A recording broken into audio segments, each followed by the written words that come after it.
sera le directeur de combat de la 8e séquence. Finale des super lourds, plus de 91 kg sur la balance et de limite au-delà. En 3 reprises de 3 minutes, le premier à se présenter à vous est affecté au point rouge. C'est un Français, sociétaire du Boxing Club Montpellierin dans l'Hérault. Il va effectuer son 22e combat ce soir. Vice-champion de France, Matar Garcia. En fait, ils mettent des arbitres qui connaissent rien. Ils connaissent rien, donc voilà ce qu'on en dit. Non, non, c'est la vérité ce que je vous dis. C'est la vérité.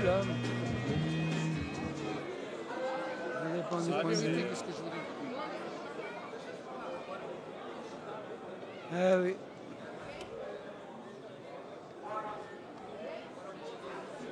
C'était dur le combat. C'était dur, c'est ce que j'ai dit. La dernière reprise, elle était vraiment. T'as vu? Ah oui, c'était vraiment. Non, mais c'était dur. Même les deux premières. Oui. Même les deux premières, mais la dernière, c'était vraiment le va-tout, chacun. Oui. C'était dur. Mais je pense qu'il a touché plus, tu vois. Ah, et là, le poids lourd, là. Ouais, là, c'est le premier poids lourd. On en aura un autre après, mais ça sera pas dans les tournois. Je sais pas, c'est des combats à part, ça.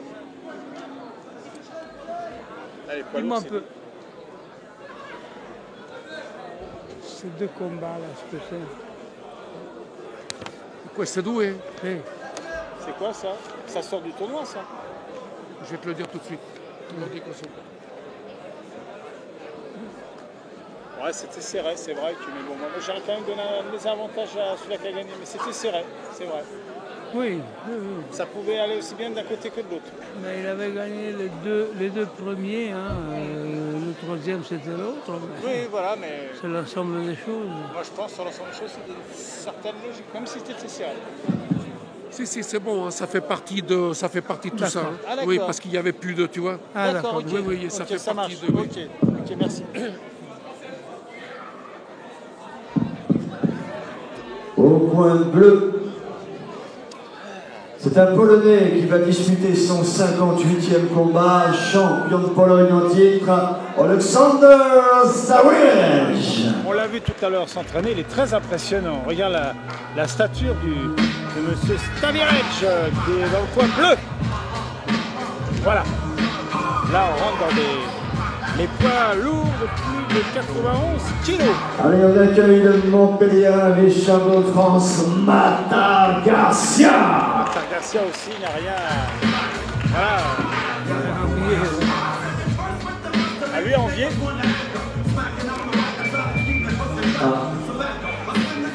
Il y a un souci. Non, il faut que les gants. Blue corner, gants bleus. Gants bleus, 12 onces. Apparemment, il y a un souci avec les gants. Vous voulez des gants de la marque Montana. Voilà. Les gants doivent être de la même couleur que, bien sûr, le poids sont Nous sommes bien d'accord, 12 onces, 340 grammes de matière de protection dans chaque gant à nos amis polonais. Mais félicitations! Ça leur a échappé.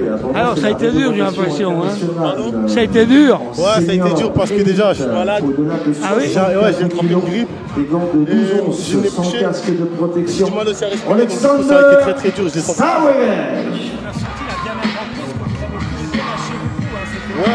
Ouais, c'était la guerre. Parce que lui, il voulait une épreuve de force. Donc moi, automatiquement, comment ça s'appelle, ça s'est joué à la fierté. Je me suis dit, bon, je ne peux pas refuser. Même si le physique il commence à tomber, je me dois d'aller au physique. Et voilà, j'ai voulu donner un super combat, un combat intense. Et je pense que c'est ce qu'on a fait. Que aussi était présent. Il faut deux pour faire un bon combat. Et je pense qu'on a super un bon combat ce soir. C'est la première fois que vous venez au trophée Montana? Oui, c'est la première fois que je la fais la ceinture Montana. Et j'espère d'ailleurs la refaire l'année prochaine si l'occasion se présente. Il y a eu une grosse préparation? Il y a une très grosse préparation parce que bon, déjà de base, les championnats de France, j'ai été déçu de mon parcours, enfin pas déçu entre guillemets, j'ai fait un super parcours, je me suis arrêté en demi. Et j'ai été frustré par rapport à la décision, donc il me fallait un autre challenge pour revenir un peu dans les compétitions et même ne serait-ce que pour pour l'envie de boxer, voilà, pour le plaisir, quoi. Voilà. Et donc dès que mon entraîneur m'a proposé les Montana, j'ai tout de suite dit oui. Vous avez douté quand il y a eu la décision, que les arbitres ont dit que c'était partagé? Vous avez... Je savais que pour moi, non, j'ai pas spécialement douté. Bon, après, on sait que des fois, les arbitres ils donnent des décisions un peu discutables. Mais là, non, là, je savais que voilà, j'avais fait un super round. Certes, il était présent, mais honnêtement, je me voyais clairement devant. Et même mes coachs aussi m'ont dit, ouais, normalement, c'est pour toi. Donc, non, j'ai pas vraiment douté, quoi. Généralement, dans le combat, vous avez la lucidité de voir à peu près si vous êtes, je veux dire, en avance, en retard par rapport à votre...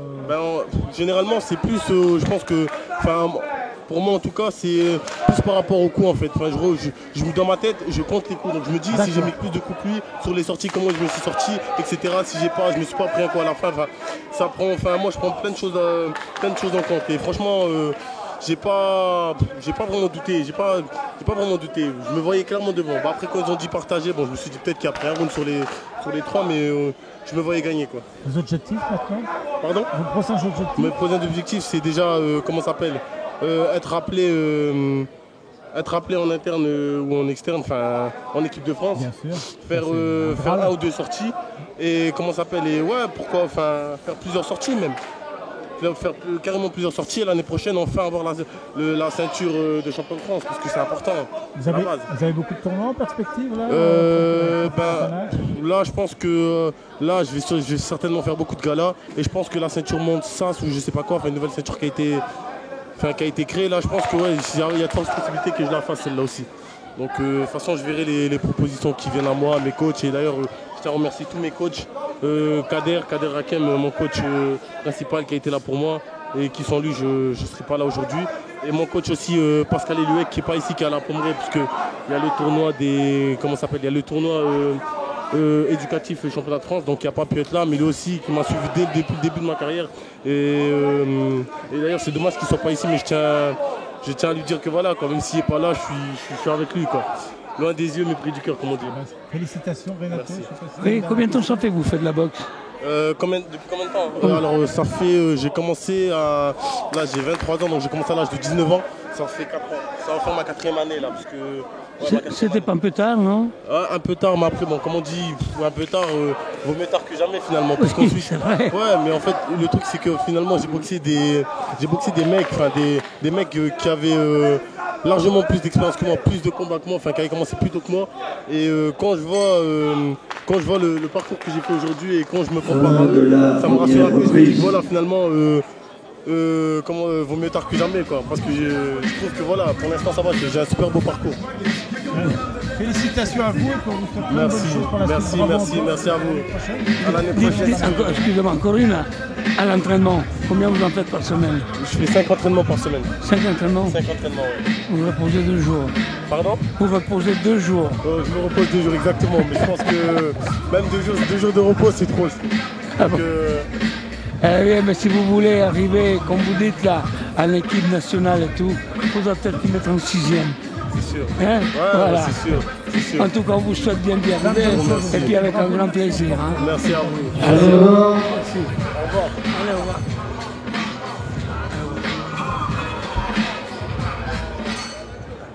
Deuxième reprise. Plein de fraîcheur ce gamin.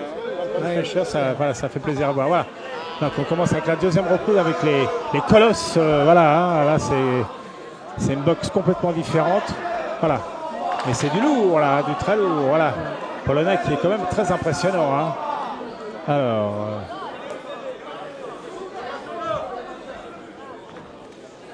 Voilà, Montpellier Garcia qui semble un peu soufflé. Alors, on va bien voir un petit peu cette deuxième reprise.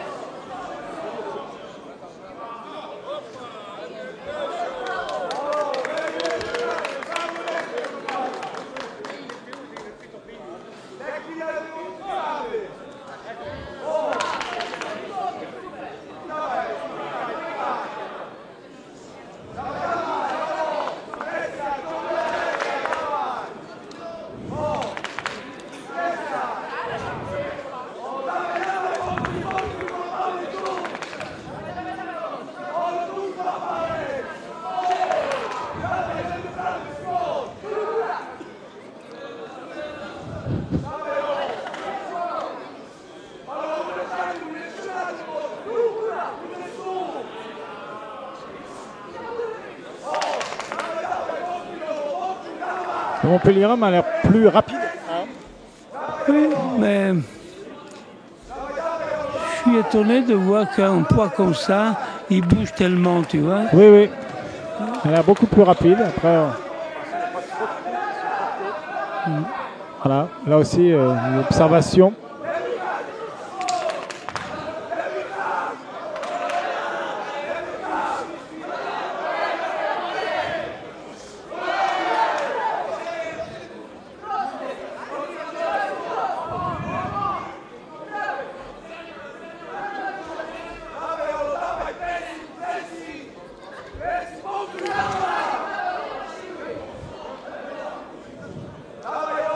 Ah, le Polonais est acculé un peu dans les cordes.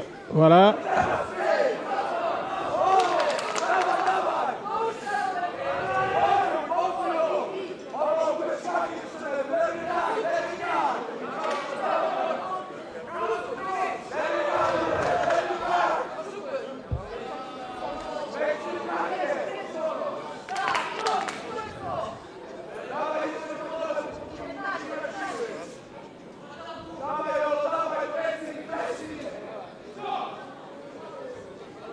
Voilà. Attention, pas de coup à la tête. Voilà, on est reparti.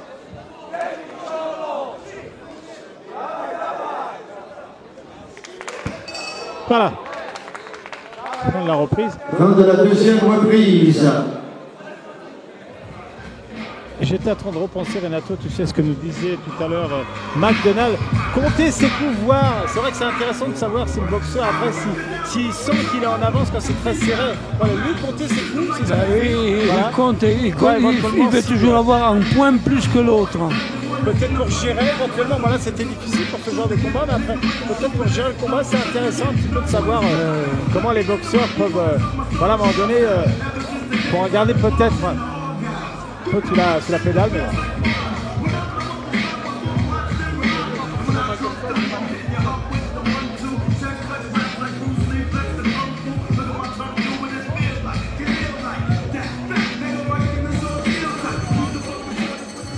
Voilà, c'est retour pour la dernière reprise de ce combat poids lourd.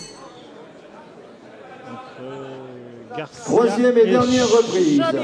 Stamirez, pardon.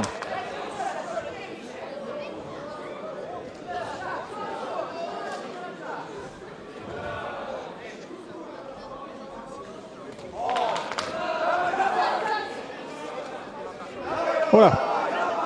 Apparemment le...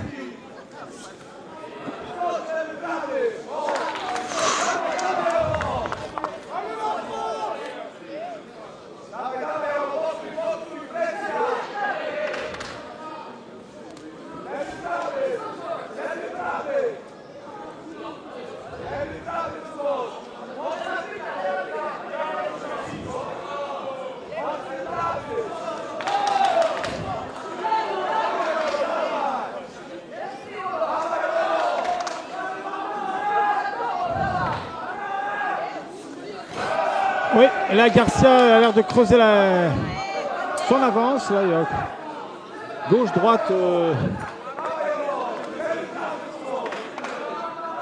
Voilà.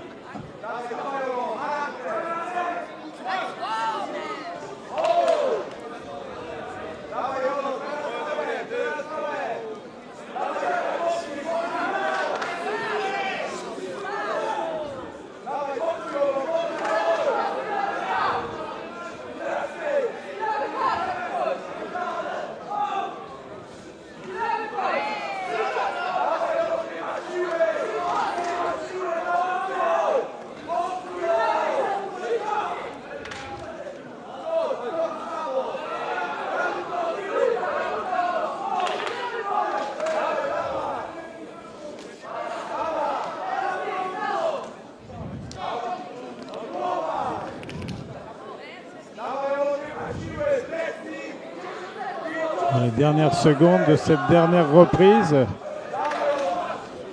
Voilà. Le Polonais jette ses dernières forces. Ça...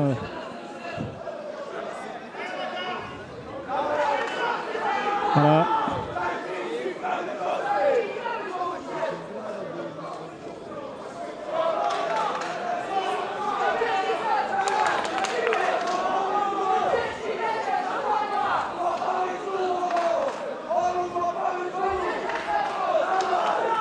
Voilà.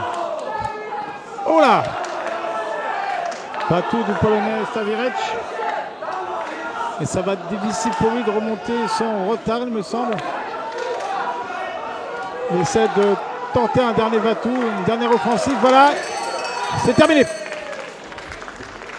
Fin du combat. Et c'est notre ami Fausto Costantino, ancien poids lourd du Red Star olympique odomien, qui a boxé de 1969 à 1981. 80 combats au compteur, la moitié chez les amateurs et l'autre partie chez les professionnels. Très exactement, c'est 39 et 41.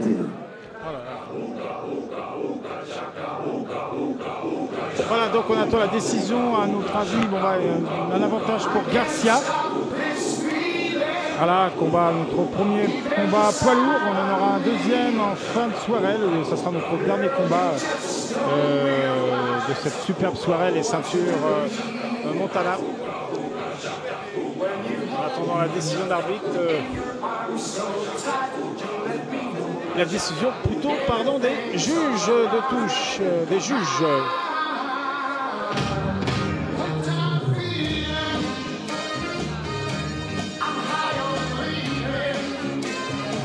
Décision unanime. Unanimous decision. Red corner, Matar Garcia. Vainqueur de la ceinture Montana des super Garcia a fait un combat voilà, impeccable et a dominé le combat sur les 3 reprises. Donc c'est une décision complètement logique sur ce premier combat poids lourd entre Garcia et le Polonais Stavirec. Maintenant, nous allons assister au dernier combat filles dans les 60 kg entre Fergie et Alberti.